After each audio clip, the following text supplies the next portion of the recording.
अस्सलाम वालेकुम।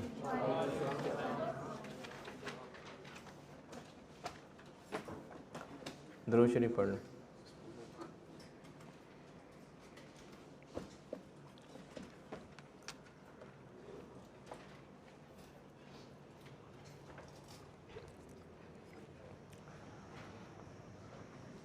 सवाल लिखें।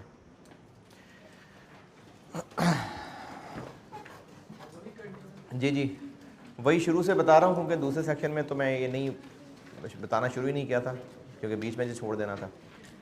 तो मुझे शुरू से ही डाटा बताइए। Following information relates to process 2 for the month of मे।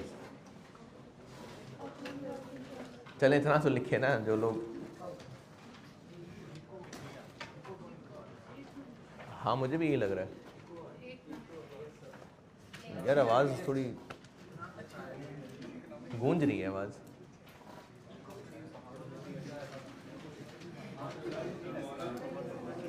क्या हुआ? किसका शोर आया? पहले तो नहीं ऐसा होता।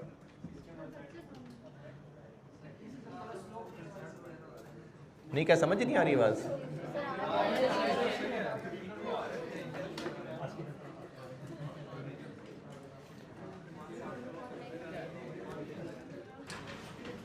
Following information relates to process 2 for the month of May. Opening work in process. अरे जो लिख रहे हैं वो तो लिख लेना। ओपनिंग वर्क इन प्रोसेस की हेडिंग दें और इसमें लिखें 3000 यूनिट्स हैं। 3000 यूनिट्स 3000 यूनिट्स हैं और ये हैं 60% कंप्लीट। 60% कंप्लीट।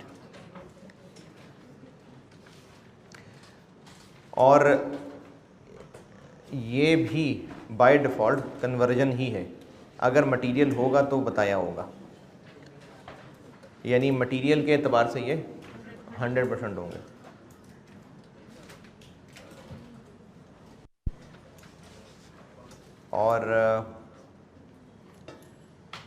और क्या लिखवाया था? Cost. Opening work in process की cost. Opening work in process की कॉस्ट है P1 कॉस्ट 50,000 50,000। न्यू मटेरियल्स पे नहीं लगा अभी। और कन्वर्जन कॉस्ट है 75,000।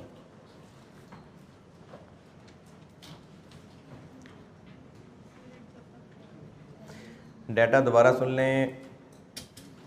ओपनिंग वर्क इन प्रोसेस मैंने बताए हैं 3000 यूनिट्स, 3000 यूनिट्स जो कि 60% कंप्लीट हैं और इनकी कॉस्ट बताई है P1 50,000 रुपये 50,000 और कन्वर्जन 75,000 75,000। फिर करंट मंथ डाटा।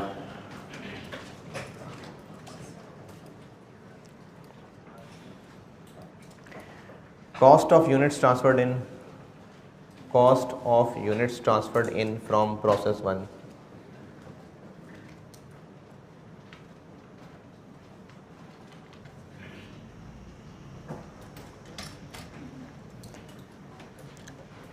$560,000 5,60,000 और इसके साथ ब्रैकेट में लिखें 25,000 यूनिट्स 25,000 यूनिट्स, यानी 25,000 यूनिट्स प्रोसेस 1 से पहुँचे। New material cost. New material cost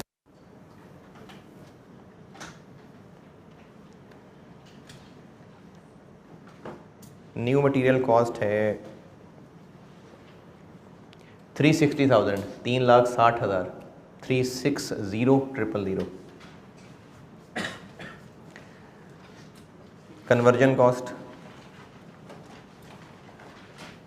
cost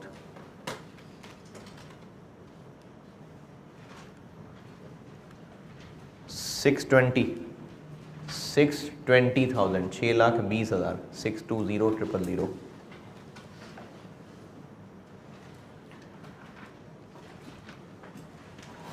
Closing work in process. Closing work in process. 75%. 75% complete है। यूनिट्स नहीं बताए, यूनिट्स हैं इसके 2400, 2400 यूनिट्स हैं जो कि 75% कंप्लीट हैं। 2400 यूनिट्स हैं, 75% कंप्लीट हैं। Inspection stage, inspection stage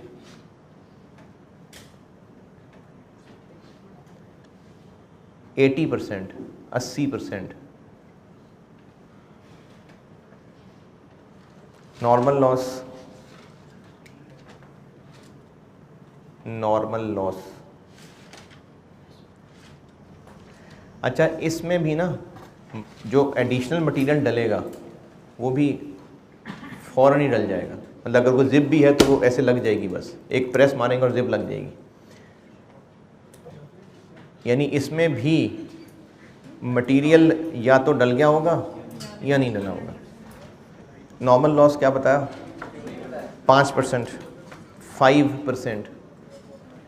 Haider ये इको लग रही है यार, ज़रा गूंज रही है आवाज़।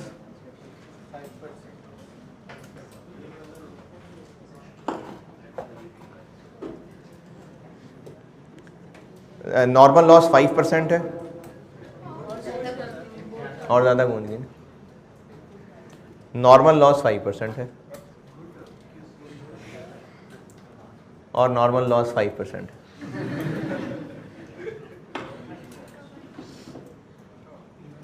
ठीक है, नहीं मुझे तो अभी भी वैसी लग रही है। अब सही है? चलें, नॉर्मल लॉस फिर भी 5% ही है। और जो एक्चुअल लॉस है, एक्चुअल लॉस वो है 20%, 20% more than expected. Actual loss 20% more than expected है। और इंस्पेक्शन स्टेज बता दी 80%। ठीक है। New material is added, new material is added,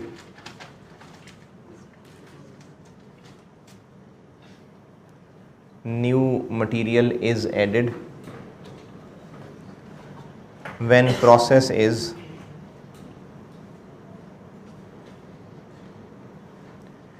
90%, 90% complete।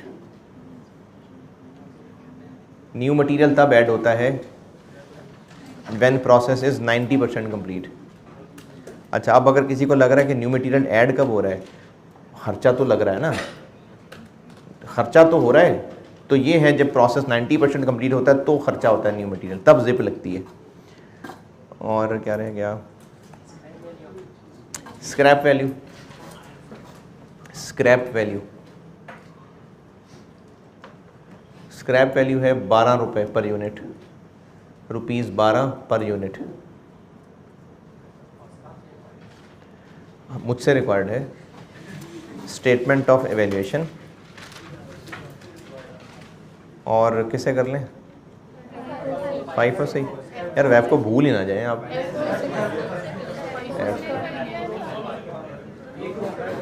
चलें, एक होमवर्क हो जाएगा। और होमवर्क तो कैसे, खैर स्प्रिंग 10 है, इतना बड़ा सवाल, लेकिन अच्छे बच्चे कर लेंगे 2 सवाल होमवर्क।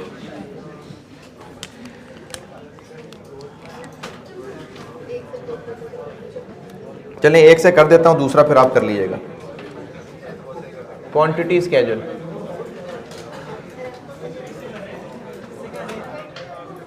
ईपी तक पहुंचते हुए फैसला करता हूं।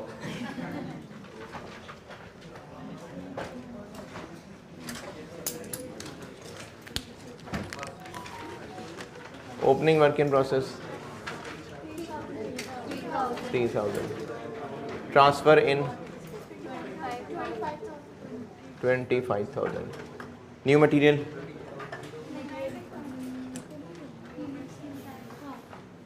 लिखवाया नहीं, लिखवाना भी नहीं था।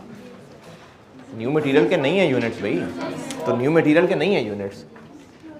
क्लोजिंग वर्क इन प्रोसेस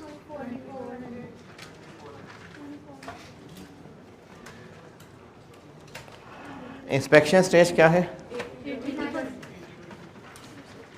और जिन लोगों से यहीं बन जाती होती है इंस्पेक्टेड यूनिट्स वो यहीं बना देता हूँ, वरना अलग वर्किंग कर लें। ओपनिंग वर्क इन प्रोसेस पिछले महीने इंस्पेक्ट हो गए थे या अब हुए होंगे? अब हुए होंगे क्योंकि पहले 60% कंप्लीट थे। ट्रांसफ़र इन आएगा ही आएगा। क्लोजिंग इंस्पेक्ट अभी नहीं हुए इसलिए माइनस हो जाएंगे, तो ये इंस्पेक्टेड यूनिट्स ही बन गए। 25600। नॉर्मल लॉस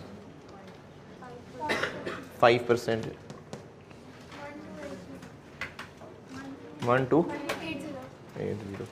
अच्छा, इस बात का क्या मतलब है कि एक्चुअल लॉस जो सोचा था उससे 20% ज़्यादा हुआ, यानी नॉर्मल से 20% ज़्यादा एक्चुअल है। अच्छा, नॉर्मल से 20% ज़्यादा एक्चुअल है, तो वो जो 20% है वो अब नॉर्मल है।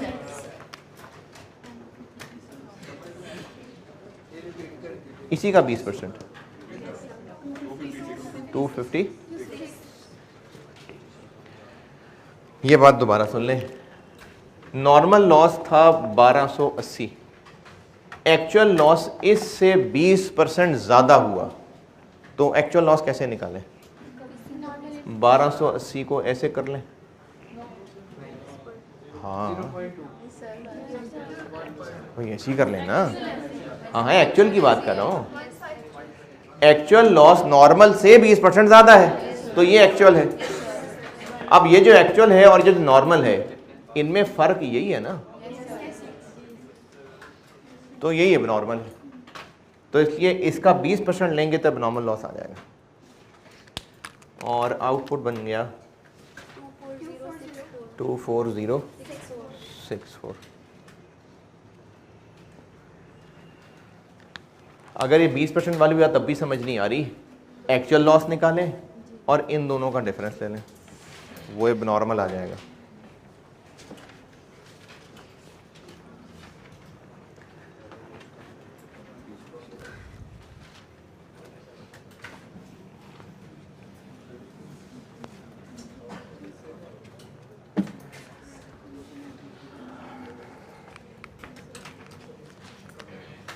इक्विवेलेंट प्रोडक्शन,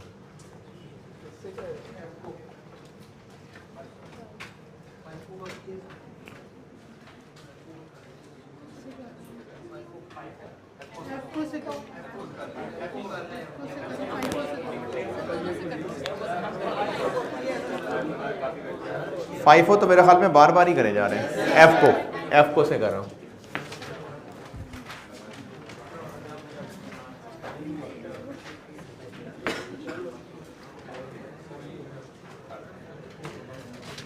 अच्छा, यहाँ सॉल्व मैं एफको से कर देता हूँ और ज़बानी FIFO भी बोल दूंगा ताकि उसका आंसर आपके सामने आ जाए बाद में करना कभी चाहें तो। ये मैं पहले एफको से सॉल्व कर रहा हूँ। अच्छा, मैंने बल्कि दूसरे सेक्शन में नहीं कहा था, शायद कहा था, ये सवाल केस 2 की तरह ही सॉल्व होगा क्योंकि नया मटेरियल तो है ना, तो इसलिए सारा कुछ वैसे ही होगा। उसी तरह से 3-3 कॉलम, उसी तरह से देखना पड़ेगा कि न्यू मटेरियल कब ऐड हो रहा है, पहले हो रहा है बाद में हो रहा है, सारा कुछ वैसे होगा। सिर्फ वो जो मैंने लॉसेस बिफोर और आफ्टर में, बल्कि वो भी बिफोर वाले में कॉम्प्लिकेटेड सी कैलकुलेशन बना दी थी, उस सब की ज़रूरत नहीं है, बाकी सब वैसे ही है। वो बिफोर वाले की वो कैलकुलेशन की ज़रूरत नहीं है। मैंने इसलिए इस सवाल के अंदर बिफोर वाले लॉस रखे हैं। लॉस कब रखा है इंस्पेक्शन स्टेज? 80%, जबकि नया मटेरियल, हाँ, तो मैंने इसलिए इसमें स्पेशली रखा है बिफोर वाला ताकि आपको बता सकूं कि वो कॉम्प्लिकेशन नहीं है। अदरवाइज बाकी सारा प्रोसेस 2 केस 2 जैसा ही है। एक बार ये सवाल सॉल्व कर लूँ ना, फिर आप अपने पास से कुछ इसके बारे में लिखना चाहें शान में तो लिख लेना।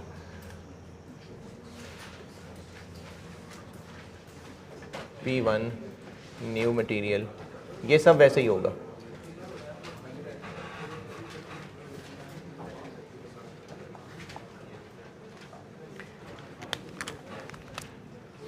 Completed units,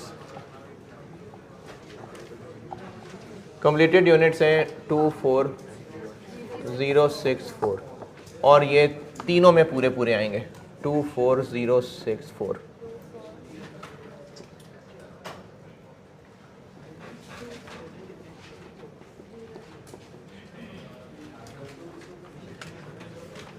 closing work in process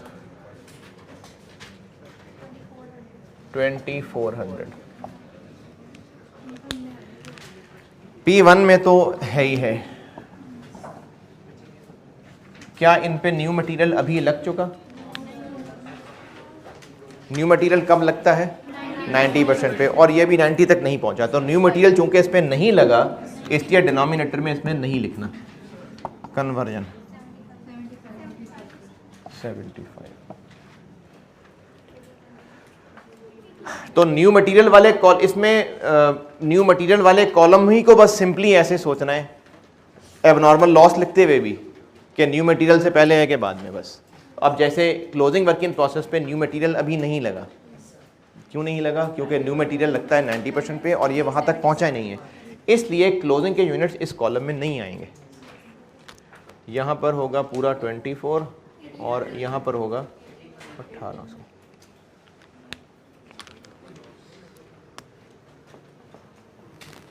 abnormal loss 256।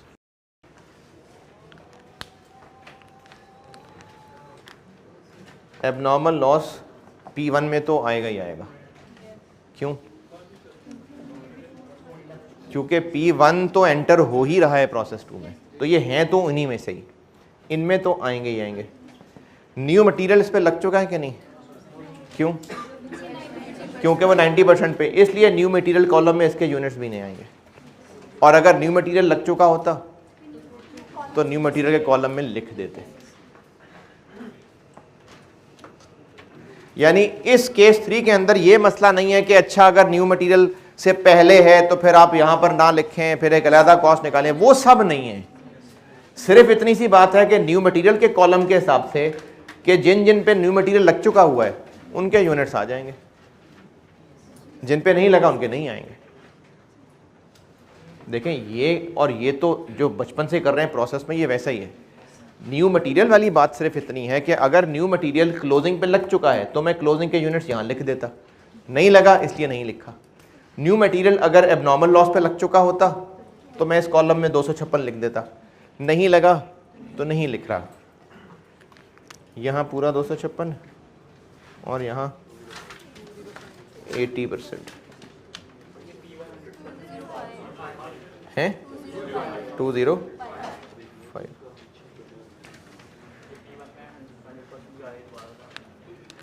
P1 से यूनिट्स आए हैं तो ही तो प्रोसेस शुरू हुआ है, तो उसी में से क्लोजिंग है, उसी में से लॉस है। तो P1 कॉस्ट तो सब पे ही है। और बस जब पहले हम निर्णय आया था तो हमने पहले केस 2 की बात कर रहे हैं जी, उसमें हम लोगों ने P1 में तो नहीं लिखी थी। इसलिए नहीं लिखा था कि उनकी कैलकुलेशंस हम बिल्कुल परे कर गए थे, क्योंकि वो नॉर्मल लॉस सिर्फ दूध था, वो मिल्कशेक नहीं था, तो उसको हमने इस कैलकुलेशन से ही दूर कर दिया था। अब यहाँ मसला ही नहीं है, क्योंकि नए मटेरियल से क्वांटिटी कोई नहीं, जहाँ मसला ही नहीं है कि दूध है कि मिल्कशेक है। ये लिखना ही लिखना है, ये लिखना ही लिखना है। न्यू मटेरियल का तरीका सिर्फ इतना है कि न्यू मटेरियल अगर इन पे लग गया है तो लिखना है, नहीं लगा तो नहीं लिखना।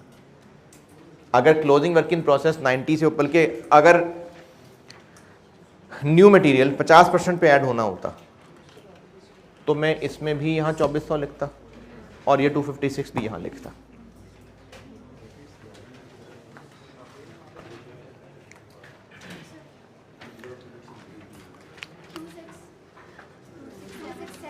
टू सिक्स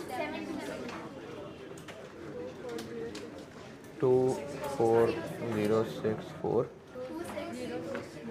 260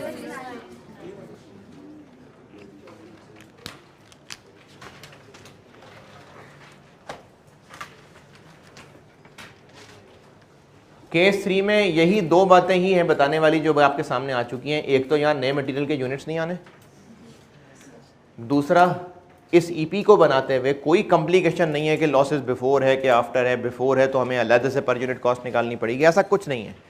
न्यू मटेरियल में सिंपली ये देखना है कि इन पे अगर न्यू मटेरियल लग चुका है तो ये यूनिट्स यहाँ लिख देंगे, नहीं लगा तो नहीं लिखेंगे। न्यू मटेरियल इन पे लग चुका है तो इसके यूनिट्स यहाँ लिख देंगे, नहीं लगा तो नहीं लिखेंगे, और इसमें कोई कॉम्प्लिकेशन नहीं।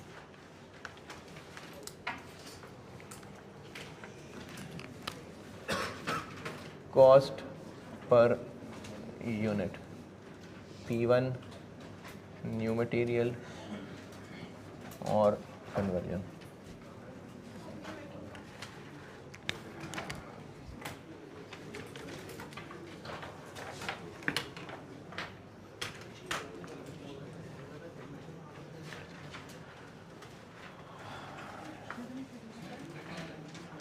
अगर लॉसेस होते 90% पे और न्यू मटेरियल 80% होता तो फिर यहाँ तो फिर लॉसेस मटेरियल से आफ्टर हो रहे हैं तो फिर यहाँ 256 आता नहीं। वो तो क्लोजिंग वर्क इन प्रोसेस पे डिपेंड करता है, वो क्लोजिंग वाले को तो अलग से देखना पड़ेगा। क्लोजिंग वाले में लिखना है कि नहीं लिखना वो क्लोजिंग की स्टेज ऑफ कंप्लीशन से पता चलेगा। एबनॉर्मल लॉस वाले में लिखना है नहीं लिखना वो इंस्पेक्शन स्टेज से पता चलेगा।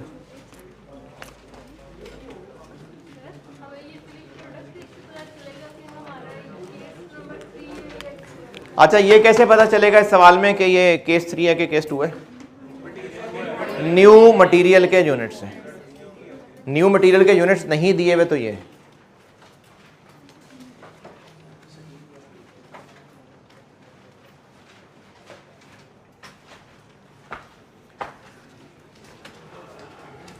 Cost per unit weighted average है, इसलिए ओपनिंग वर्क इन प्रोसेस भी आ जाएगा। 50,000 ये है नहीं और 75,000। Current period 560 360 620। Normal loss 1280 into 12 रुपये 15360।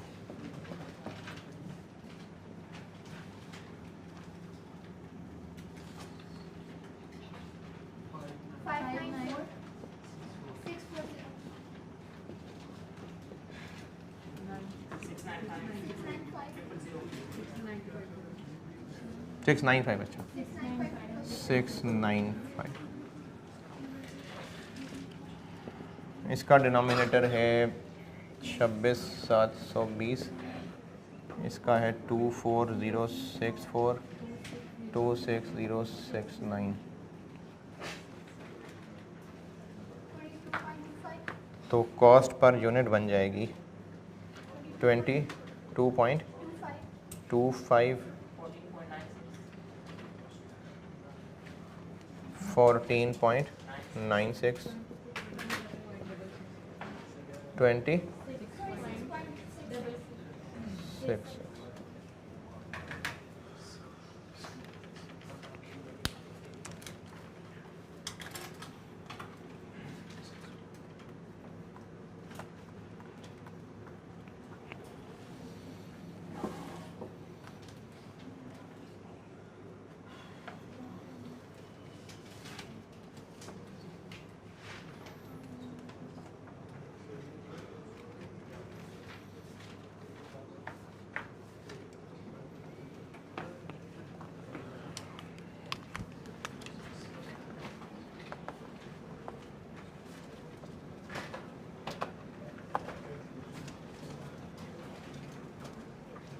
Cost of completed units F को है तो एक ब्रैकेट से ही सॉल्व हो जाएगा। क्या है 24064 इंटू ये तीनों 22.25 plus 14.96 plus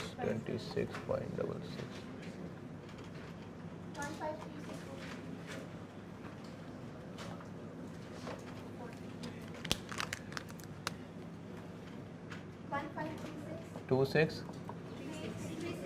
1536 Yes, sir.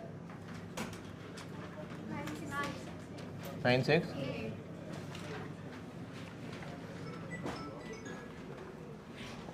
Cost of closing work in process.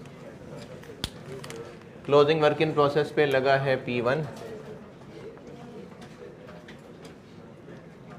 24 into 22.25 और इस पे लगी है कन्वर्जन 1800 इंटू 0.66 और कॉस्ट ऑफ एबनॉर्मल लॉस इस पे भी P1 लगा है 256 इंटू 22.25 और कन्वर्जन लगी है 205 इंटू, ये केस 3 है।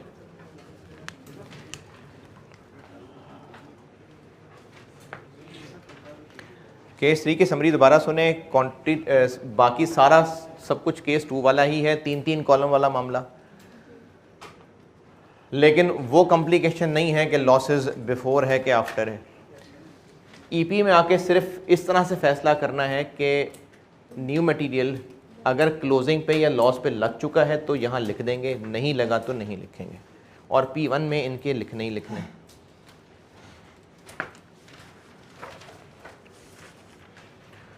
और ओपनिंग वर्क इन प्रोसेस जैसे केस 2 में सीखा था वैसे ही है। कैसे ही? P1 में नहीं लिखना और न्यू मटेरियल में देखना है कि उस पर इस महीने न्यू मटेरियल लगा या पहले लगा था, और कन्वर्जन में जैसे स्टेज ऑफ कंप्लीशन। तो इसलिए मेनली केस 2 जैसा ही है सब।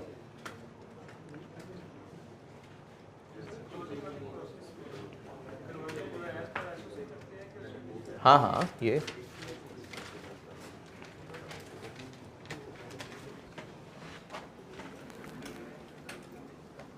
बिफोर और आफ्टर सेम ही करना है। जी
बोर्ड की सैर होगी, स्लो स्लो बिल्कुल। उसको क्या बस ये प्रोसेस 2 ख़त्म, और ये जो कैलकुलेशंस नहीं, चैप्टर नहीं ख़त्म, कैलकुलेशंस जो करा रहा था बस ख़त्म। अब यही सारी मेहनत मैं जोड़ने लगा हूँ एंट्रीज के साथ। उससे पहले आप एक काम ये करें कि जो आप लोगों ने पेजेस लिए हैं कॉपियर से, या अगर कॉपियर से पेजेस नहीं लिए तो सॉफ्ट कॉपी खोल लें, और आप ऑनलाइन वाले मैंने कोर्स में एक सेपरेट चैप्टर रखा है, chapter 6 cost flow in production, एक फ़ाइल रखी है, वो खोलिए।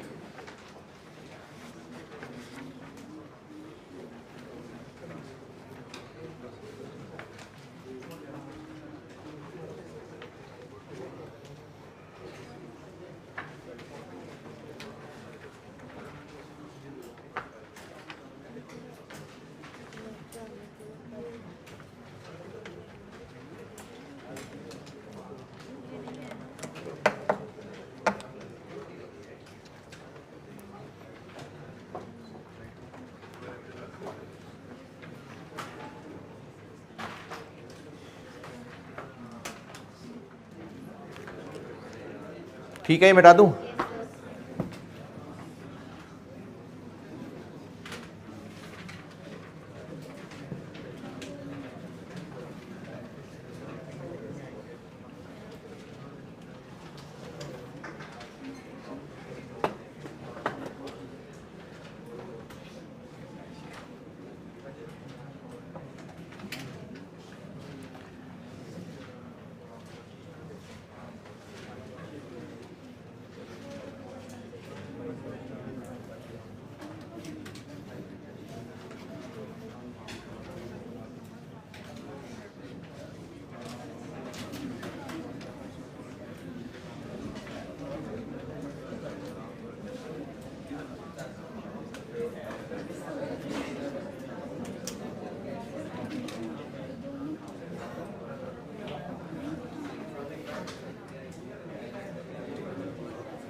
ये चैप्टर तो बाद में ही कराऊंगा, आखिर में बिल्कुल कोर्स के।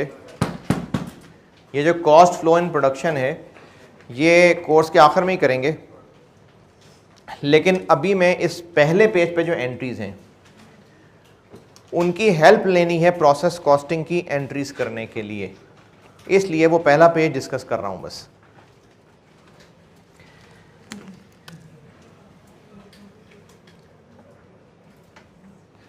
जब मटेरियल मशीनों में इन हो गया तो अब वो रॉ मटेरियल इन्वेंट्री की जगह वर्क इन प्रोसेस इन्वेंट्री बन गई।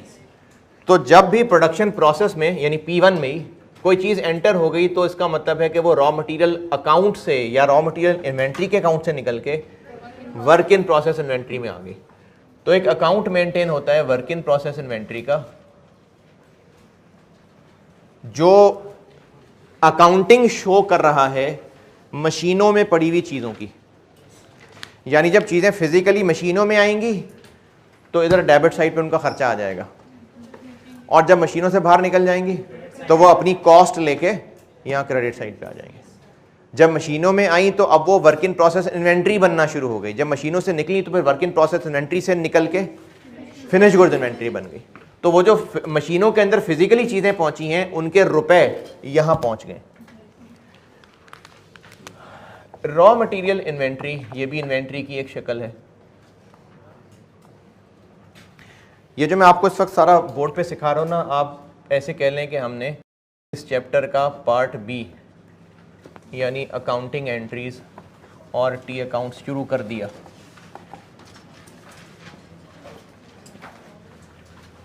इस चैप्टर के मैंने 3 हिस्से बांटे थे, तो ये मैंने दूसरा हिस्सा कर दिया शुरू, ये उसी की डिस्कशन शुरू कर दिया मैंने।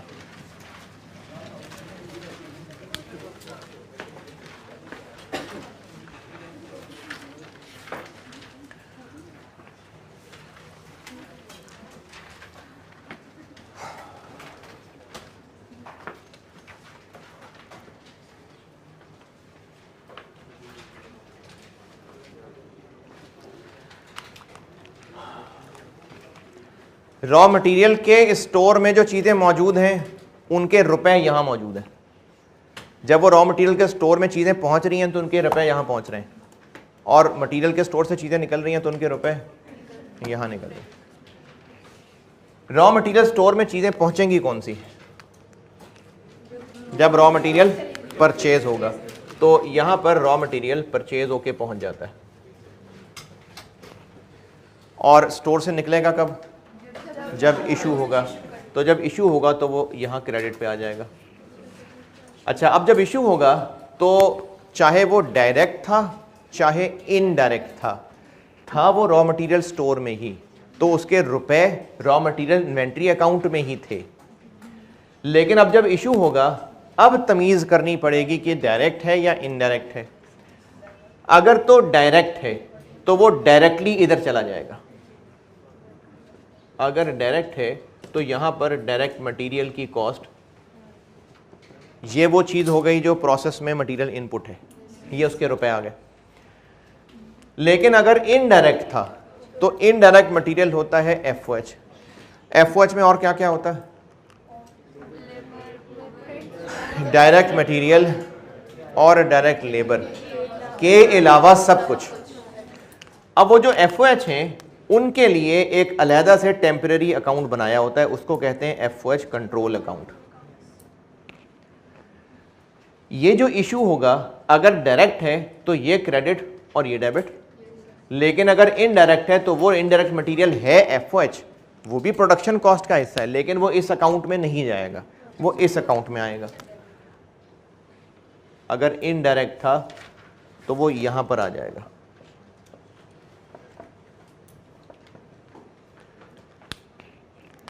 ये रॉ मटेरियल इन्वेंट्री के अकाउंट की चीज़ें हो गई।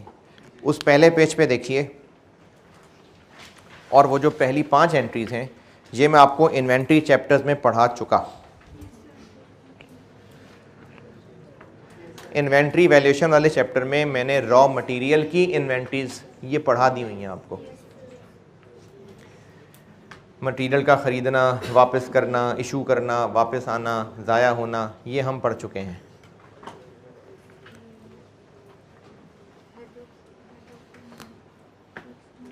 पहला पेज देखना है, दूसरा पेज देखनी है आप।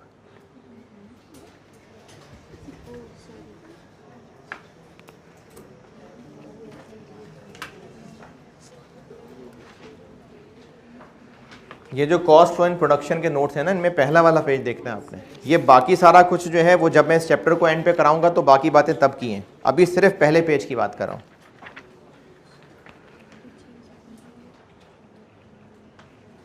पहली 5 एंट्रीज देख लें, वो मैंने इन्वेंट्री वैल्यूएशन में पढ़ा दी हुई हैं, और उनको इस कॉन्टेक्स्ट में भी देख लें।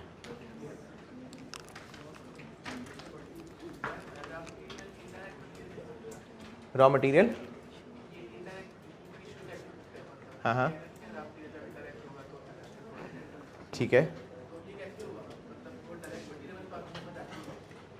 नहीं, आप ये पूछ रहे हैं कि रॉ मटेरियल में इनडायरेक्ट मटेरियल क्यों है, ये पूछ रहे हैं? ठीक है। मटेरियल है वो फिजिकल चीज़ जिसने इस्तेमाल हो जाना है। अब चाहे वो चमड़ा है, कपड़ा है जिसने प्रोडक्ट का हिस्सा बनना है, चाहे वो केमिकल है जिससे प्रोडक्ट को धो के बस वो ज़ाया हो जाना है, चाहे वो डायरेक्ट मटेरियल है चाहे इनडायरेक्ट मटेरियल है तो फिजिकल चीज़ ना, तो वो इस स्टोर में ख़रीद के पहुंचेगी। जब यहाँ से इशू होगी, अगर वो डायरेक्ट मटेरियल हुआ तो है तो यही ना, यहीं से इशू हो रहा है ना, तो क्रेडिट तो यही होगा, लेकिन डेबिट वर्क इन प्रोसेस होगा। अगर इनडायरेक्ट मटेरियल था तो था यहीं, इशू यहीं से हो रहा है, रॉ मटेरियल इन्वेंट्री ही क्रेडिट होगी, लेकिन डेबिट एफओएच कंट्रोल होगा। पहली 5 एंट्रीज और उनके मुताबिक ये ओके। एक होता है वेजेस कंट्रोल का अकाउंट। इस वेजेस कंट्रोल अकाउंट में जब वेजेस रिकॉर्ड होती हैं तो वो यहाँ आ जाएंगी, और जब चार्ज होंगी तो वो यहाँ आएंगी। और अगर वो वेजेस डायरेक्ट लोगों की हैं तो यहाँ से निकल के वो डेबिट जाएगा यहाँ,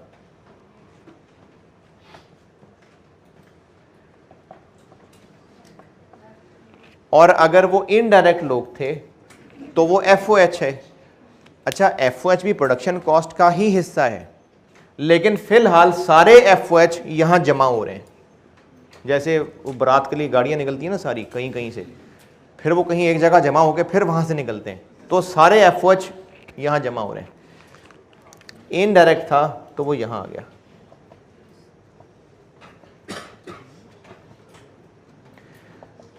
एंट्री नंबर 6 से लेके 8 तक ये भी मैं आपको पढ़ा चुका हूँ। एंट्री 6, 7, 8 देख लें, ये मैं पढ़ा चुका हूँ आपको।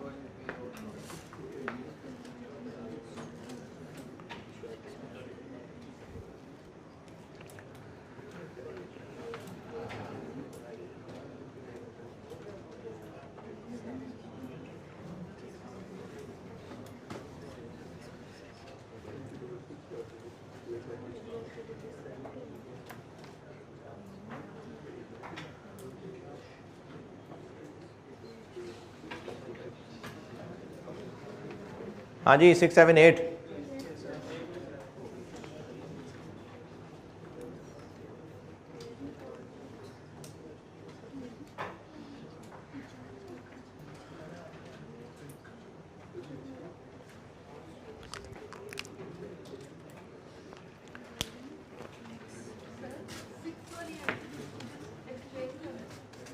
वो तो मैं लेबर में कर चुका,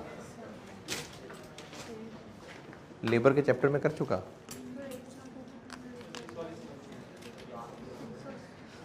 यार ये तो लेबर में पढ़ा दिया ना भाई, अब लेबर का चैप्टर दोबारा पढ़ाऊँ क्या? ये लेबर के चैप्टर में आप खोल के देखिएगा, उधर लेबर के चैप्टर में एंट्रीज कराई थी। हैं? क्यों?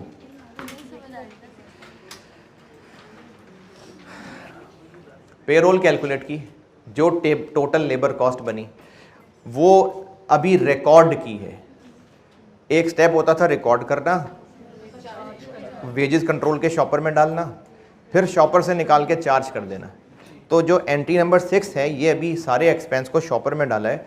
जो फैक्ट्री के लोग थे उनको वेजेस कंट्रोल के नाम से डेबिट कर दिया, और जो एडमिन सेलिंग के लोग थे, ऑफिस के लोग थे, उनको एडमिन सेलिंग एक्सपेंसेस के नाम से डेबिट कर दिया। ये उनकी टोटल वेजेस को तोड़ के फैक्ट्री और ऑफिस के लोगों में बांट दिया। इसके अगेंस्ट जो टैक्स काटना है वो टैक्स कटना क्रेडिट हो गया, जो उन लोगों को पैसे देने हैं वो उनका पेबल क्रेडिट हो गया। अगली एंट्री में ये जो वेजेस कंट्रोल अभी डेबिट किया था ये तोड़ के अब चार्ज हो जाएगा, डायरेक्ट और इनडायरेक्ट अलग अलग। ये चार्जिंग ऑफ पेरोल है। और 8वीं में जो पेबल था वो पे कर दिया। पहली एंट्री से लेके 8वीं तक मैं आपको सब पहले बता चुका हूं। वर्क इन प्रोसेस इन्वेंट्री है। यहां पर क्या जमा होने लग गया है? जो चीजें प्रोड्यूस हो रही हैं उन पे लगने वाला खर्चा। अभी तक मटेरियल आ गया, लेबर आ गया, क्या रह गया? एफओएच। वो एफओएच जो है ना वो यहाँ जमा होने शुरू हो गए। इनडायरेक्ट मटेरियल भी आ गया, इनडायरेक्ट लेबर भी आ गया। इसके अलावा भी जो भी पूरे साल में एफओएच होते हैं वो FOH control debit cash credit, FOH control debit cash credit, FOH control debit cash credit. और अगर डेप्रिसिएशन है फैक्ट्री के एसेट्स की, FOH control debit accumulated option credit. यानी असल एफओएच जितने भी हैं वो सब यहाँ डेबिट जमा होने शुरू हो जाएंगे। तो एंट्री नंबर 7 देख लें, एंट्री नंबर 9।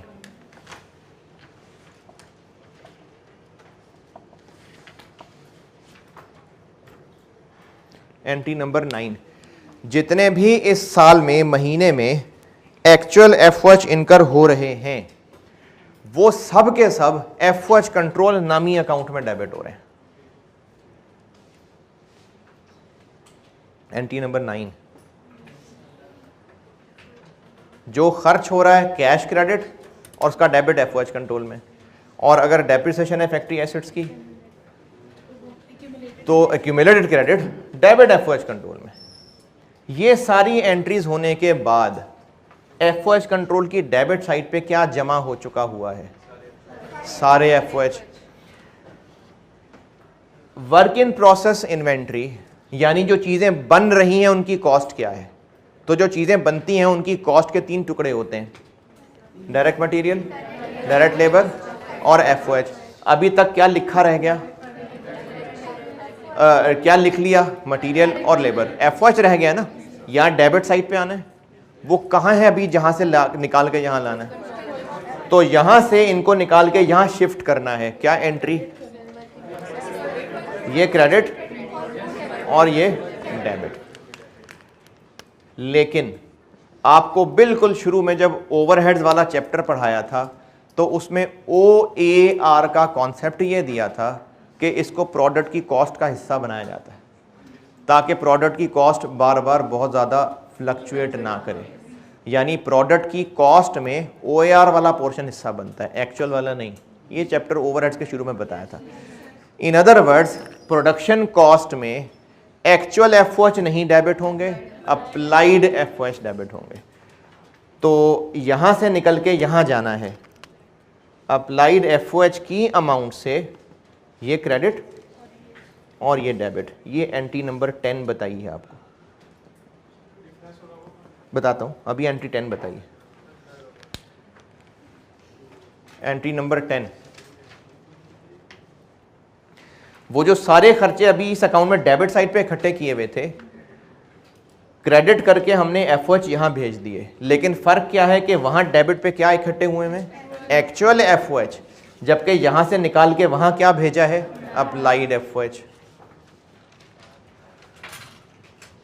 और जब अभी तक हम लोग पर यूनिट कॉस्ट कैलकुलेशन के सवाल कर रहे थे तो मैंने आपको कहा था वजह बाद में बताऊंगा, लेकिन प्रोडक्शन कॉस्ट के अंदर FOH अप्लाइड वाली लेनी है। ये वजह है इसकी, डायरेक्ट मटेरियल, डायरेक्ट लेबर और अप्लाइड FOH। ये वर्क इन प्रोसेस की कॉस्ट में आएगी अप्लाइड। इसलिए तब कहा था कि एक्चुअल को इग्नोर करें, अप्लाइड FOH को शामिल करें। ये वो वजह है, क्योंकि यहाँ डेबिट अप्लाइड FOH ने होना। अच्छा, अब FOH कंट्रोल में कोई बैलेंस बचा होगा कि नहीं? क्यों होगा? क्योंकि दोनों फिगर्स बराबर नहीं हैं। अगर ये साइड हैवी हुई, यानी एक्चुअल ज़्यादा है अप्लाइड कम है, तो इस डिफरेंस को क्या कहेंगे? एक्चुअल ज़्यादा है अप्लाइड कम है, अंडर अप्लाइड। और अगर ये साइड ज़्यादा हुई वो कम हुई तो ओवर अप्लाइड। इस अंडर या ओवर अप्लाइड के लिए कंपनी की मर्जी है, 2-3 मुख्तलिफ तरीके होते हैं। एक उनमें से तरीका यह है कि वो कॉस्ट ऑफ सेल को चार्ज कर दी जाए, अंडर अप्लाइड हो या ओवर अप्लाइड हो, वो डिफरेंस कॉस्ट ऑफ सेल्स को चार्ज कर दिया जाए। ये एंट्री नंबर 11 देख लें। FOH कंट्रोल में जो भी बैलेंस है वो शो कर रहा है अंडर या ओवर अप्लाइड को, वो बैलेंस कॉस्ट ऑफ सेल को ट्रांसफर कर दिया जाता है। ये एंट्री नंबर 11। अगर एक्चुअल कम है तो ये डिफरेंस ओवर अप्लाइड कहलाएगा। चले मैं उल्टा बोलता हूं, अगर अप्लाइड कम है तो अंडर अप्लाइड, अप्लाइड ज्यादा है तो ओवर अप्लाइड।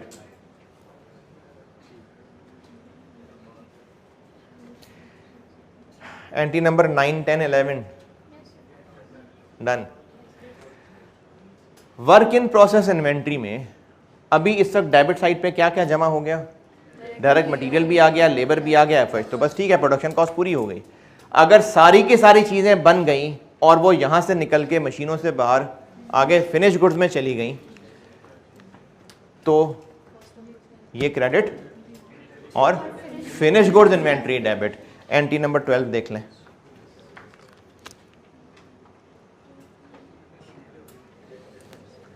एंट्री नंबर 12 ये यहाँ आ गया। और अगर कोई महीने के शुरू के आखिर में यहाँ कुछ बचा हुआ है तो वो ये BD है और ये CD। एंट्री नंबर 12 कहाँ है देख लें। एंट्री नंबर 12 रिपीट कर रहा हूँ। वर्क इन प्रोसेस इन्वेंट्री में डेबिट साइड पे direct material, direct labour, FOH applied आ गया। ये सब प्रोडक्शन कॉस्ट है ना। जब ये चीज़ें बन जाएंगी तो मशीनों से निकल के फिनिश गुड्स के स्टोर में चली गई, तो फिर उस अकाउंट से निकल के भी वो इस अकाउंट में चली जाएंगी। तो यही जो इन पे लगने वाली कॉस्ट है, ये यहाँ क्रेडिट और यहाँ डेबिट, यानी cost of completed units, cost of completed units, ये क्रेडिट, ये डेबिट। ये एंट्री नंबर 12 है। और इन्वेंट्री वैल्यूएशन में ही बताई थी एंट्री नंबर 13। ये मैंने इन्वेंट्री वैल्यूएशन में बता दी थी कि जब सेल हो जाती हैं तो 2 एंट्रीज होती हैं, सेल्स की एंट्री और कॉस्ट ऑफ सेल की एंट्री।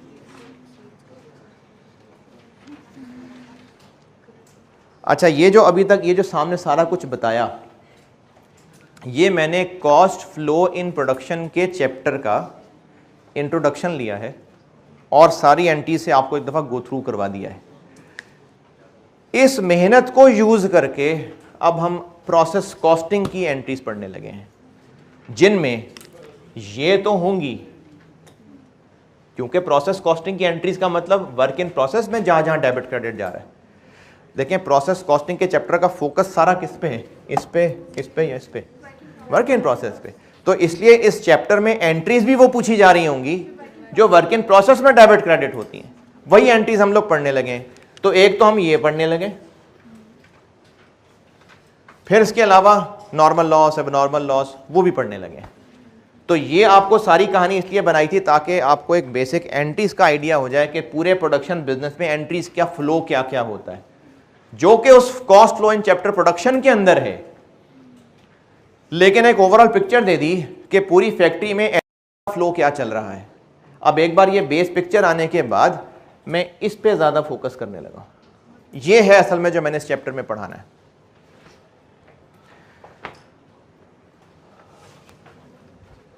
ये सब नोट कर लें और ये लिखें बात जो मैंने कही है कि ये जो अभी डिस्कशन की है, ये सारी कॉस्ट फ्लो इन प्रोडक्शन की डिस्कशन थी, लेकिन इसी को बेस बनाते हुए अब मैं स्पेसिफिकली प्रोसेस कॉस्टिंग की एंट्रीज पे फोकस करने लगा हूं।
हटा दूं?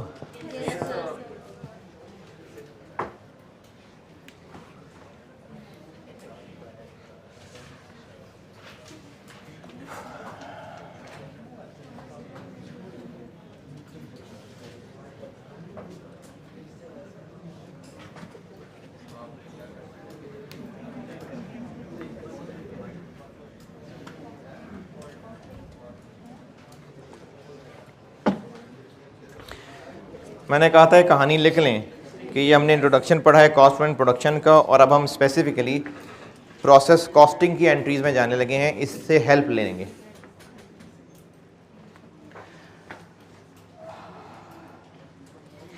अच्छा, मैं करने ये लगा हूँ कि आपको टी अकाउंट और एंट्रीज दोनों बता रहा हूँ। बोर्ड पे मैं टी अकाउंट बनाऊंगा और एंट्रीज में ज़बानी बोलूँगा, वो फिर आप लोग लिखेंगे। प्रोसेस कॉस्टिंग से रिलेटेड, क्योंकि अभी हम चैप्टर प्रोसेस कॉस्टिंग पढ़ रहे हैं तो मेनली प्रोसेस कॉस्टिंग की बात कर रहे हैं, तो इससे रिलेटेड जो मेन अकाउंट्स बनते हैं उनमें एक सबसे मेन अकाउंट होता है वर्क इन प्रोसेस अकाउंट, जिसको प्रोसेस अकाउंट भी कह सकते हैं। प्रोसेस अकाउंट भी कह सकते हैं, वर्क इन प्रोसेस अकाउंट भी कह सकते हैं। और सवाल में जिस प्रोसेस का सवाल होगा, जैसे प्रोसेस ए है, प्रोसेस बी है, वो भी साथ नाम लिख दें तो और अच्छा हो जाएगा। यानी अगर सवाल में है प्रोसेस 2 का सवाल, तो ये वर्क इन प्रोसेस 2 अकाउंट है।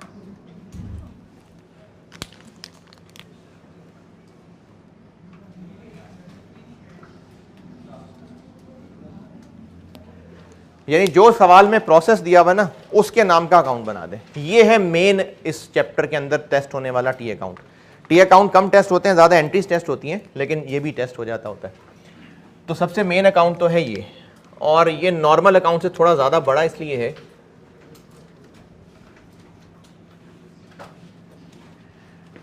कि डेबिट क्रेडिट साइड पे रुपीस तो हैं ही हैं, यूनिट्स भी डलेंगे इसमें। तो डेबिट पर जो इस तरह पहले रुपीस लिखते थे, अब रुपीस भी लिखें और यूनिट्स भी लिखें, यानी क्वांटिटी भी हुआ करेगी इसके अंदर।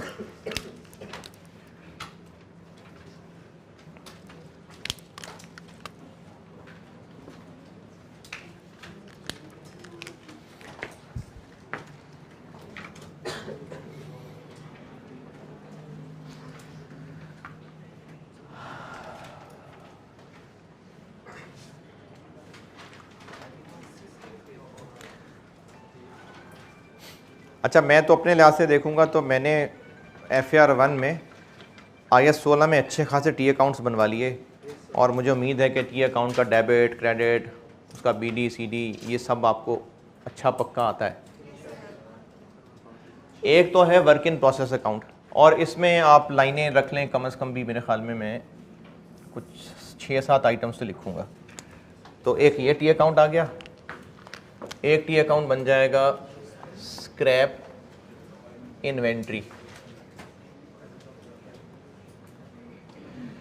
इस चैप्टर की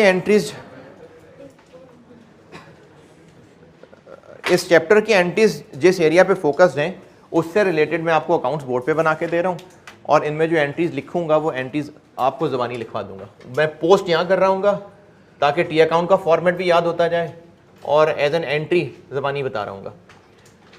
स्क्रैप इन्वेंट्री का एक अकाउंट बनता है, इसमें भी रुपीस और यूनिट्स।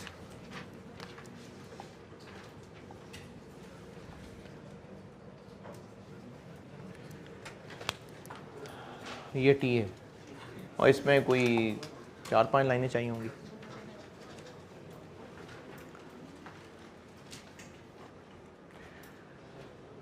और एक अकाउंट बनेगा एबनॉर्मल लॉस का, और एबनॉर्मल लॉस ना हुआ तो एबनॉर्मल गेन हुआ तो एक उसका अकाउंट होगा। तो पहले मैं आपको एबनॉर्मल लॉस से बता देता हूँ बात पूरी, फिर गेन से भी बता दूंगा।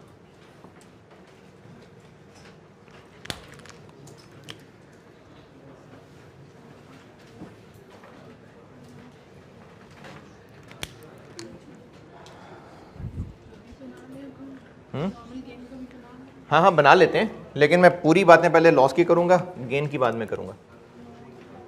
अकाउंट ज़रूर बना लें ताकि जगह तो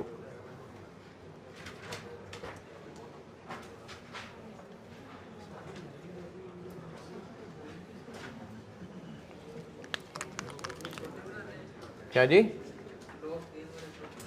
समझ नहीं आई।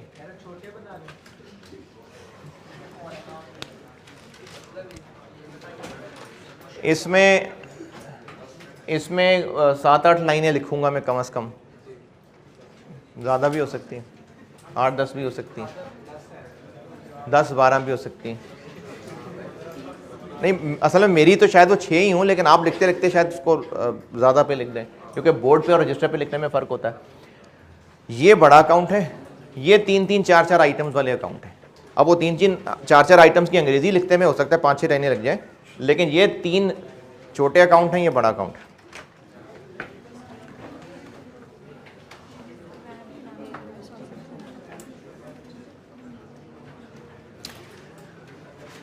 वर्क इन प्रोसेस या सिर्फ प्रोसेस अकाउंट या work in process inventory account, सबसे पहले तो उसमें साल के शुरू में या महीने के शुरू में ओपनिंग वर्क इन प्रोसेस होगा, जो कि इस साइड पे एक BD बैलेंस होगा। और इसकी जो यहाँ फिगर आ रही होगी उसको मैं टोटल कॉस्ट इसलिए कह रहा हूँ, ये मैंने टोटल कॉस्ट का वर्ड इसलिए लिख दिया आपको ये याद दिलाने के लिए कि जैसे हम अभी तक सवालों के अंदर वो cost of opening work in process दी होती थी ना, वो BD होता था। तो उसमें P1 और मटेरियल कन्वर्जन उनको मिला के ये, यानी 1,65,000 ये है। पिछले सवाल की मुझे फिगर अगर थोड़ी सी याद है तो ओपनिंग वर्क इन प्रोसेस की जो जो कंपोनेंट्स दिए हैं उनको ऐड करके ये बीडी बैलेंस है टी अकाउंट का। जो ओपनिंग के यूनिट्स हैं वो यूनिट्स यहाँ लिख दिए, और जो उनकी टोटल कॉस्ट बनती है ये वो टोटल कॉस्ट लिख दी है। बेशक फाइफो है चाहे वेटेड एवरेज है, टी अकाउंट में तो बीडी बैलेंस होगा ना।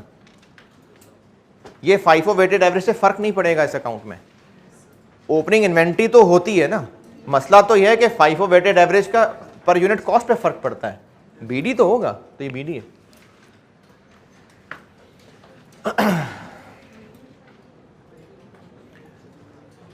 अच्छा, अब मैं आपको एंट्रीज ज़बानी बोलूँगा और उनको यहाँ पोस्ट करूँगा।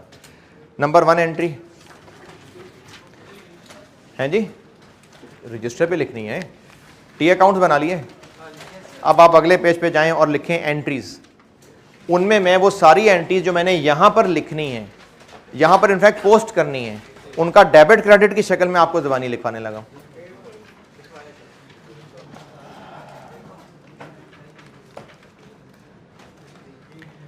पहली एंट्री, अच्छा एंट्री की डिस्क्रिप्शन बताऊंगा ताकि आप अंग्रेजी लिखें कि एंट्री किस चीज़ की करने लगे हैं, और फिर एंट्री बताऊंगा। पहली एंट्री है direct material issued to process. Direct material issued to process. मैं आपको जो एंट्रीज लिखवा रहा हूँ उसकी पहले डिस्क्रिप्शन बताऊंगा ना कि किस चीज़ की एंट्री लिखवा रहा हूँ, क्योंकि नोट्स बना रहे हैं हम, और फिर उसकी एंट्री बताऊंगा। तो पहली एंट्री मैं आपको लिखवा रहा हूँ direct material issued to process की एंट्री। क्या एंट्री होनी चाहिए? वर्क इन प्रोसेस डेबिट और raw material inventory credit. Work in process inventory debit और raw material inventory credit. Work in process debit, raw material inventory credit. और इस account में post करूं तो किस साइड पे आएगा? डेबिट साइड पे।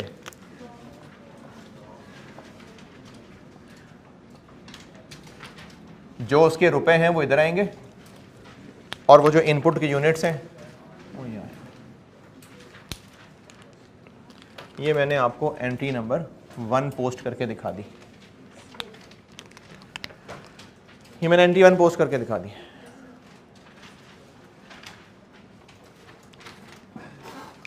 अच्छा, मैं आपको अब तक जितना पढ़ा चुका हूं उस सब का कंप्रिहेंसिव ये बना के दे रहा हूं। तो अगर तो ये प्रोसेस 1 का सवाल है तो बस यही इनपुट है, और अगर प्रोसेस 2 का सवाल है ओ ये न्यू मटेरियल ही है, ये न्यू मटेरियल ही है, तो ट्रांसफर इन भी होगा। तो नंबर 2 लिखें,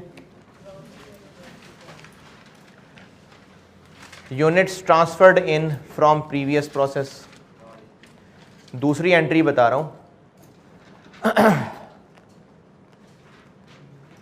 फिर कह रहा हूं कि मैं आपको पहले लिखवाता हूं डिस्क्रिप्शन के मैं किस चीज़ की एंट्री बताने लगा हूं, फिर एंट्री बताता हूं।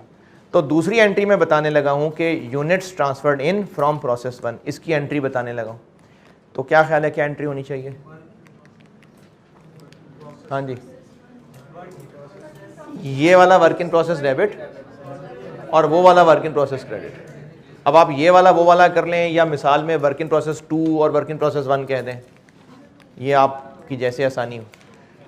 दोबारा, जो इस प्रोसेस में ट्रांसफर इन है, दूसरी एंट्री उसकी लिखवा रहा हूं। अब अगर ये सवाल, यानी मैं ये फॉर्मेट अगर वर्क इन प्रोसेस 2 का बना रहा हूं, तो ट्रांसफर इन कहां से हो रहा है? तो work in process 2 debit, work in process 1 credit. और यहां पर पोस्टिंग के एतबार से वो किस साइड पे आ जाएगा? डेबिट साइड पे। ट्रांसफर इन, अमाउंट यहां आ गई और यूनिट यहां आ गए। ये मैंने आपको दूसरी एंट्री पोस्ट करके दिखा दी।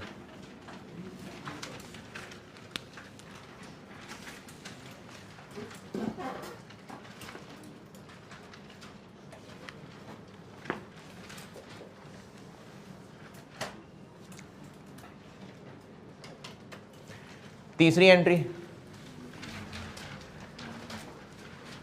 Direct labour cost charged to process. तीसरी है direct labour cost charged to process. जी क्या एंट्री करूं? Work in process debit, wages control credit. Work, अंग्रेजी दोबारा सुने, direct labour cost charged to process, और इसकी एंट्री क्या बन गई? Work in process debit, wages control credit.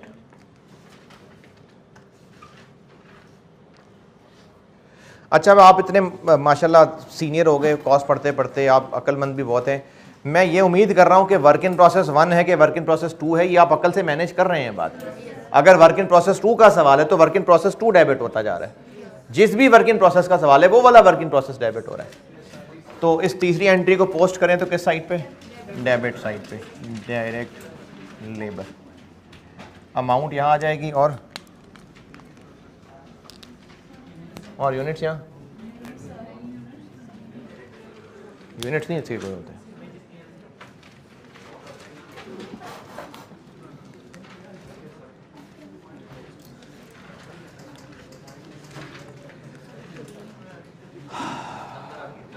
है जी, नंबर क्या? और नहीं, क्वांटिटी लिखनी है। ये वो चीज़ है जो क्वांटिटी स्केड्यूल में आती है। Number 4, FOH applied to process. Number 4, FOH applied to process. क्या एंट्री होगी? Work in process debit, FOH control credit. FOH number 4 बता रहा हूं, FOH अप्लाइड टू प्रोसेस, यानी प्रोसेस को हम FOH अप्लाई कर रहे हो तो क्या करें? Work in process debit, FOH control credit.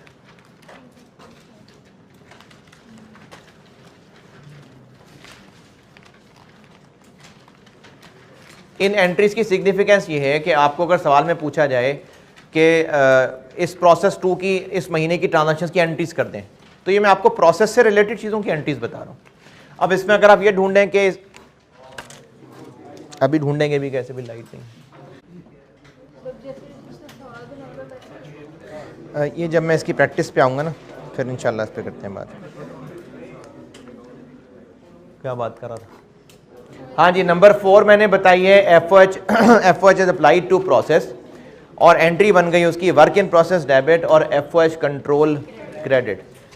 मैं ये कह रहा था कि अभी अगर आप इसमें ये ढूंढें कि एक्चुअल FOH की एंट्री किधर की,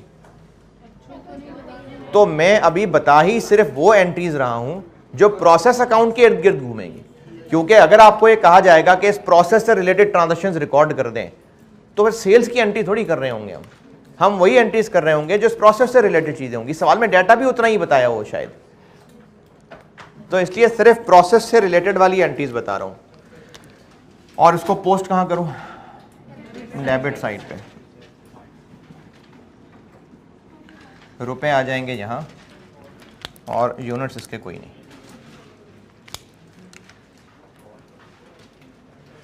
ये मैंने नंबर 4 कर दी।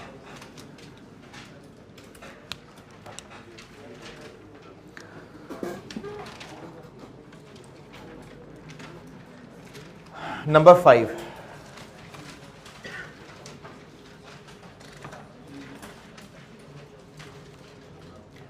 Units completed and transferred out. Number 5 description है, units completed and transferred out.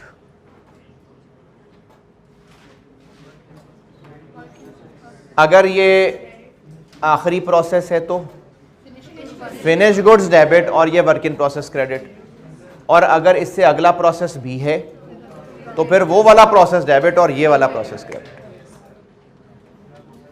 अब आप इसकी एंट्री इस तरह से लिख लें कि फिनिश गुड्स इन्वेंट्री और वर्क इन प्रोसेस 2 ऐसे कर लें कि अगर फिनिश गुड्स हैं तो फिनिश गुड्स डेबिट और ये वाला प्रोसेस क्रेडिट, जिसका भी सवाल है। और अगर ये आखिरी प्रोसेस नहीं है तो अगला प्रोसेस डेबिट और ये वाला प्रोसेस क्रेडिट।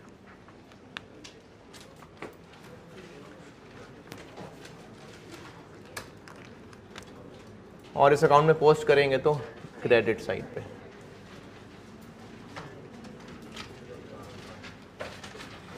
टोटल कॉस्ट उनकी यहाँ और यूनिट्स यहाँ।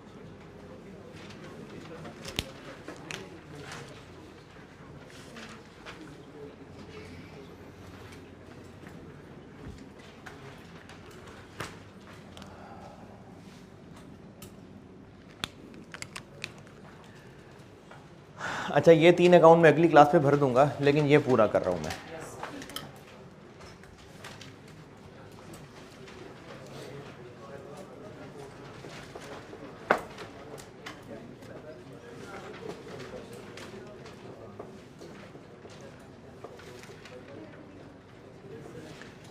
नंबर 6, और प्रोसेस में क्या क्या पढ़ा है अब तक? बीड ओपनिंग हो गया, मटेरियल, लेबर, एफओएच आ गए, ट्रांसफर आउट कंप्लीटेड हो गए। लॉसेस नंबर 6 लिखें। नंबर 6 रिकॉर्डिंग नंबर 6 बता रहा हूँ, recording normal loss in process account. Recording normal loss in process account. Process account में नॉर्मल लॉस को रिकॉर्ड करने लगा हूं। इसकी इन्वेंट्री, इसकी एंट्री लिखें, स्क्रैप इन्वेंट्री डेबिट और work in process credit. Number 6 बताइए मैंने, recording normal loss in process account के नॉर्मल लॉस को रिकॉर्ड करने लगा हूं। और उसकी एंट्री बताई है scrap inventory debit, work in process credit. अच्छा, इस एंट्री की अमाउंट क्या होगी? नॉर्मल लॉस की रिकवरी वैल्यू, स्क्रैप वैल्यू। ये भी लिख लें साथ इस एंट्री के साथ ब्रैकेट में कि इसकी अमाउंट क्या होगी। इसकी अमाउंट होगी नॉर्मल लॉस यूनिट्स की टोटल स्क्रैप वैल्यू। इस एंट्री की अमाउंट होगी नॉर्मल लॉस यूनिट्स की टोटल स्क्रैप वैल्यू। अच्छा, इसको पोस्ट करें तो यहाँ आ गया क्रेडिट, नॉर्मल लॉस, और यहाँ आ गया डेबिट इधर।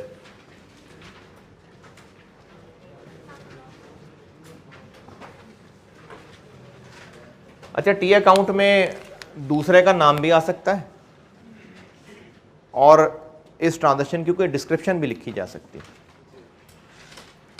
अब मैंने यहाँ भी नॉर्मल लॉस ही लिख दिया, लेकिन इसलिए लिखा है कि इस इन्वेंट्री में अभी ये कौन सा वाला लॉस यहाँ लाए हैं हम? नॉर्मल वाला, क्योंकि अब नॉर्मल वाला भी यही लाना है आखिरकार। इसलिए मैंने इसको एज अ डिस्क्रिप्शन लिख दिया कि अभी इस एंट्री में मैंने यहाँ डेबिट नॉर्मल लॉस वाली फिगर डाली है। एंट्री रिपीट कर रहा हूँ, नंबर 6 स्क्रैप इन्वेंट्री डेबिट और वर्क इन प्रोसेस क्रेडिट। और इसके यूनिट्स यहाँ भी और यहाँ भी। और रुपीस कॉलम में क्या लिखूँ? नॉर्मल लॉस की scrap value.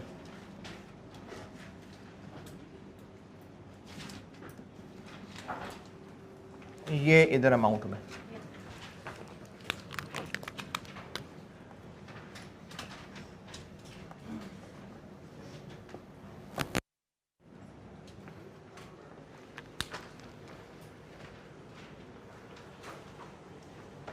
Scrap inventory debit, work in process credit.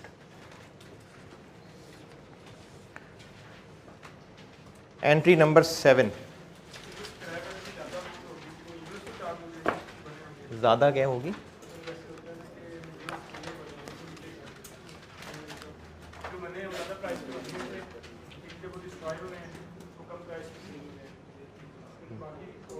तो स्क्रैप वैल्यू कम ही होती है।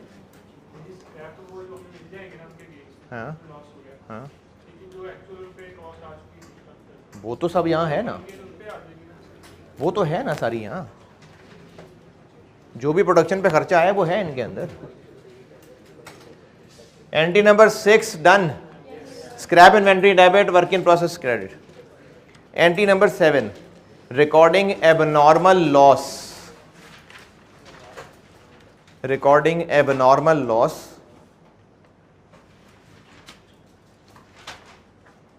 Recording abnormal loss in process account.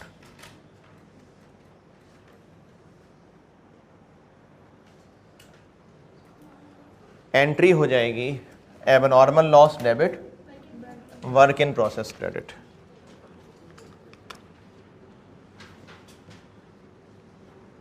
और इस एंट्री के साथ इसकी अमाउंट लिख लें। अमाउंट क्या होगी इस एंट्री की? एबनॉर्मल लॉस की टोटल कॉस्ट।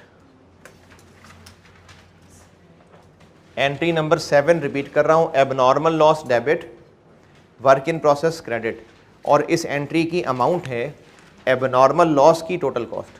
वो जो हम स्टेटमेंट ऑफ वैल्यूएशन में निकाला करते हैं ना,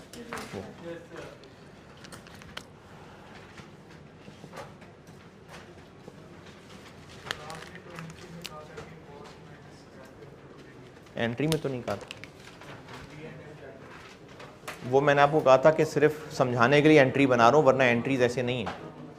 एंट्रीज ये हैं, कॉस्ट से होगी, कॉस्ट से।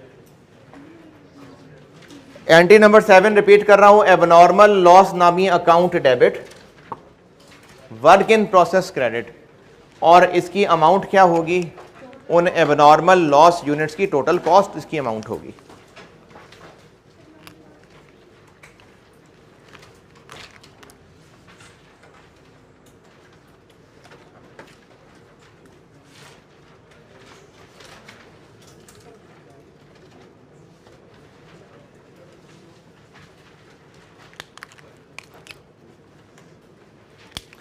ये मैंने एंट्री नंबर 7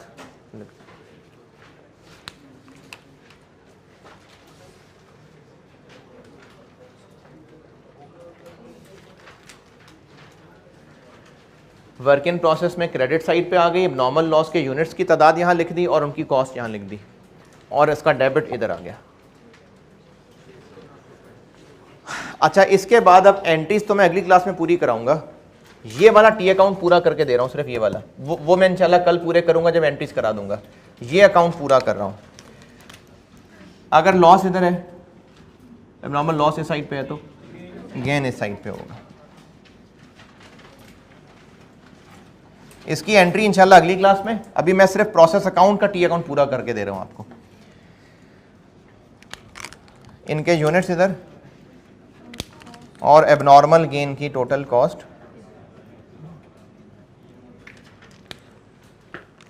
ये एंट्री अगली क्लास में कराऊंगा तो नंबर लगा दूंगा।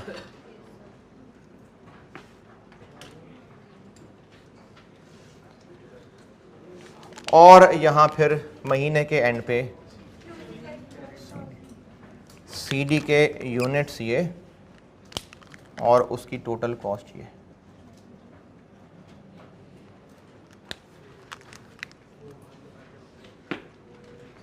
अच्छा, बीडीसीडी की एंट्री नहीं होती।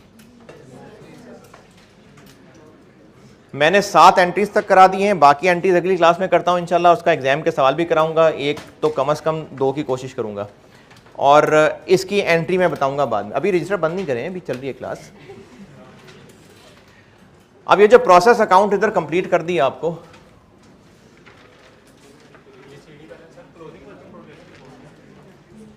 ये सीडी वर्क इन प्रोसेस का सीडी क्या होगा? ये क्लोजिंग वर्क इन प्रोसेस। अच्छा, ये स्क्रैप इन्वेंट्री और जितना कोई यहां लिख लिया है ये नोटेड है जी? हाँ हाँ, कोई मसला नहीं। इधर प्रोसेस ना लिखें, WIP लिख लें। अब इस टी अकाउंट के बारे में कंक्लूडिंग बातें समझ लें। ये जो टी अकाउंट है ये मुकम्मल हो गया। अब ये यूनिट्स डेबिट साइड पे, ये यूनिट्स क्रेडिट साइड पे, ये दोनों बराबर होने चाहिए। क्यों होने चाहिए? क्योंकि यूनिट्स की सारी मूवमेंट ही यही है। इतने प्रोसेस में थे, इतने और आए, इतने आउट हो गए, इतने ज़ाया हो गए, इतने बच गए। तो ये जो यूनिट्स वाले दोनों कॉलम है टैली होने चाहिए। अगर इनमें से कोई एक के यूनिट्स नहीं पता, जैसे एब्नॉर्मल लॉस के नहीं पता, तो जो लोग इस बात को मेरी समझ जाए जो कहने लगा हूं, वो क्वांटिटी स्केड्यूल की वर्किंग अवॉइड कर सकते हैं। यानी अगर सवाल के अंदर प्रोसेस अकाउंट भी मांगा हुआ है तो आपको अलहदा से क्वांटिटी स्केड्यूल की जरूरत ही नहीं पड़ेगी, वो यही है सारा। अगर सवाल में प्रोसेस अकाउंट भी मांगा है तो क्वांटिटी स्केड्यूल की बेशक वर्किंग अवॉइड करें, यहां वो सारा काम पूरा हो रहा है। और अगर ये बात नहीं समझ आई, कोई बात नहीं, आप क्वांटिटी स्केड्यूल की वर्किंग बनाएं। दूसरी बात, इस टी अकाउंट के अंदर अगर आपसे सिर्फ प्रोसेस का अकाउंट बनाने को कहा जाता है तो फिर फिगर्स भी तो पूरी करके लिखे ना। ये इनफैक्ट ये भी, ये फिगर्स आपको सवाल में दी होंगी।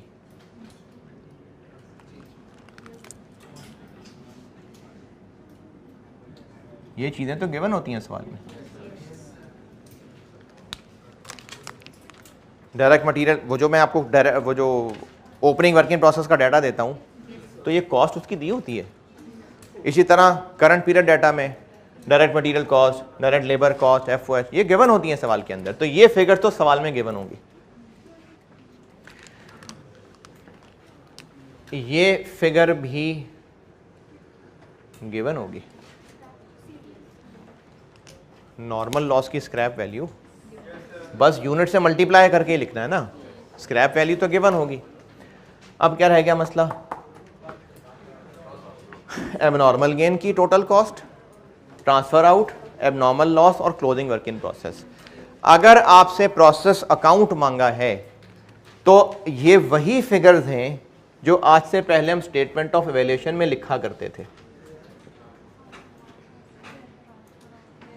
Cost of abnormal gain, cost of completed and transferred out units, cost of abnormal loss, cost of closing work in process. तो अगर सवाल में प्रोसेस अकाउंट मांगा हुआ है तो आप ये स्टेटमेंट ऑफ इवैल्यूएशन वर्किंग में बना के, या स्टेटमेंट ऑफ इवैल्यूएशन ना भी बना के, मेहनत वही वाली है, ये आप वर्किंग में स्टेटमेंट ऑफ इवैल्यूएशन वाली मेहनत करके ये फाइंड कर लेंगे और फिर उनको प्रोसेस अकाउंट में लिख देंगे। ये फिगर्स ये वही हैं जो अब तक निकालते आ रहे हैं स्टेटमेंट ऑफ इवैल्यूएशन के अंदर। तो अगर आपसे सवाल में प्रोसेस अकाउंट रिक्वायर्ड है तो वही जो मेहनत करके स्टेटमेंट ऑफ इवैल्यूएशन की शक्ल में लिखते थे, अब इन फिगर्स को कैलकुलेट करके यहां लिख देंगे और ये रुपीस वाली दोनों साइड्स भी पूरी हो जाएंगी।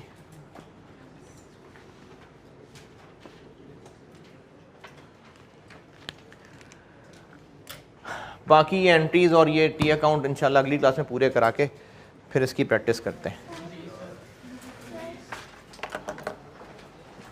अच्छा, बड़े वाह भाई, बड़े शौकीन लोग हैं आज। जी जी हाँ,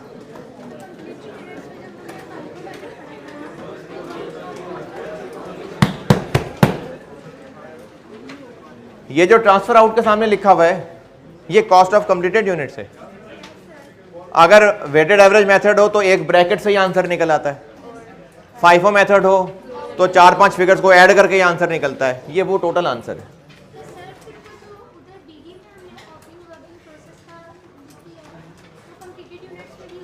हाँ, तो डबल हो गया, तो डबल हो गया फिर।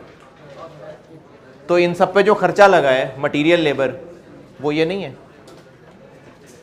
यही खर्चा उन पे लगा है ना, तो क्या डबल हो गया। भाई डेबिट साइड पे है तभी तो क्रेडिट करके इस अकाउंट से निकाल रहे हैं। वो बीडी की शक्ल में यहां मौजूद था, नया खर्चा आया, अब कंप्लीट हो गए तो इस अकाउंट से निकाल दिया उनको।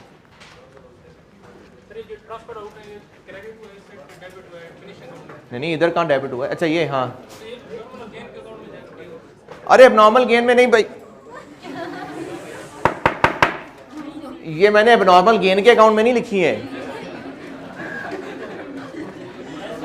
एबनॉर्मल गेन के अकाउंट में ना नोट कर लेना कोई, ये मैंने वैसे आपको एंट्री की शक्ल लिख के दिखाई थी। ये एबनॉर्मल गेन में नहीं लिखी थी मैंने।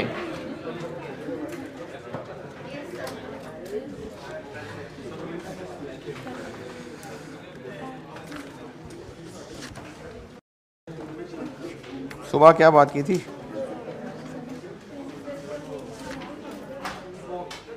सुबह की भी नहीं आते यार। हाँ जी, जुल्म की बात कर रहा था। हाँ जी, जुल्म की बात कर रहा था। शेयर नहीं कर, गार्डन टाउन कैंपस की बात कर रहा हूँ।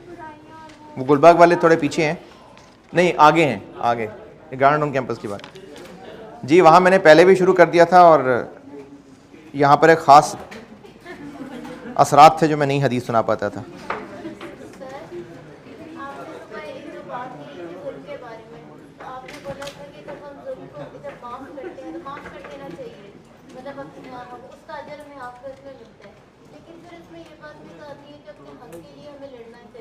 ये किसने कहा है कि लड़ना चाहिए?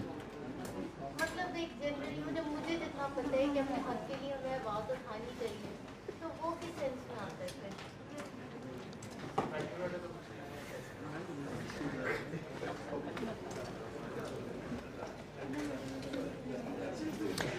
अच्छा, एक सवाल है और ये सवाल का जवाब तो पूरा बयान ही बनता है वैसे।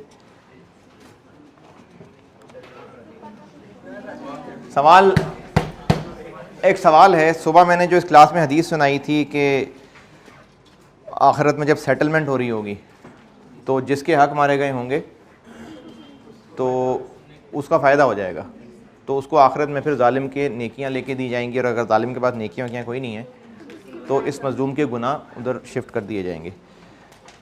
ये इस बात के अगेंस्ट नहीं है कि जब मज़लूमों के ऊपर जालिम जुल्म कर रहा होता है तो वहाँ से जहाद हो, ये इसके अगेंस्ट नहीं है, ये हदीस इसके अगेंस्ट नहीं है।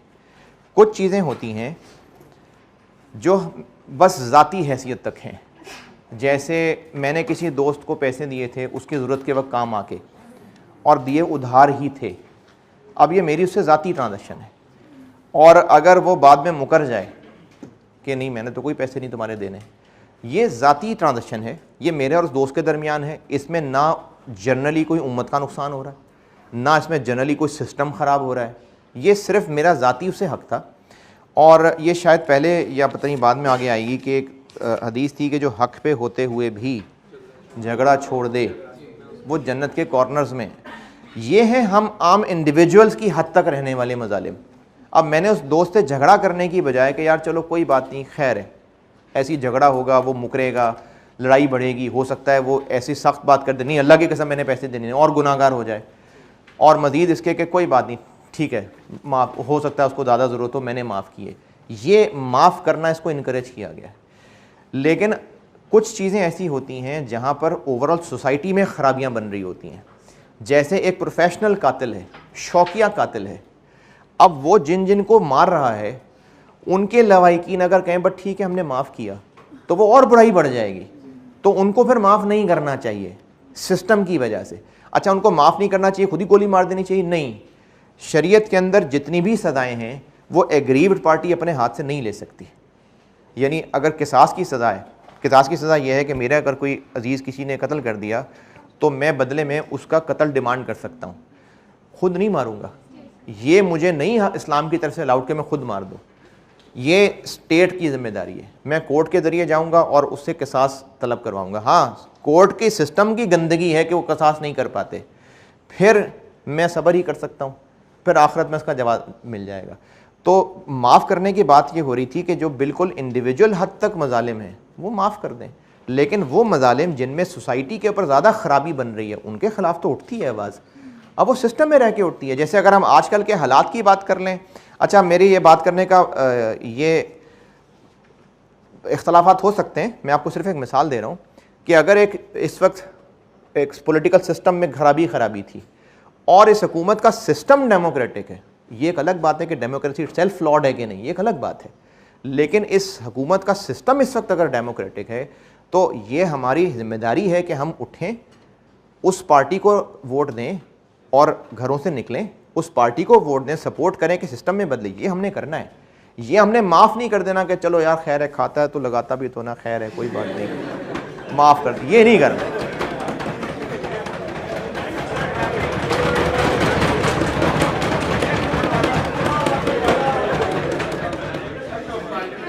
तो जहाँ सिस्टम की खराबी, अमूमी खराबी हो रही है, वहाँ रिएक्शन कुछ और है, और जहाँ मेरी ज़ात की हद तक जुल्म है वहाँ रिएक्शन कुछ और है। ठीक है जी, अल्लाह हाफ़िज़।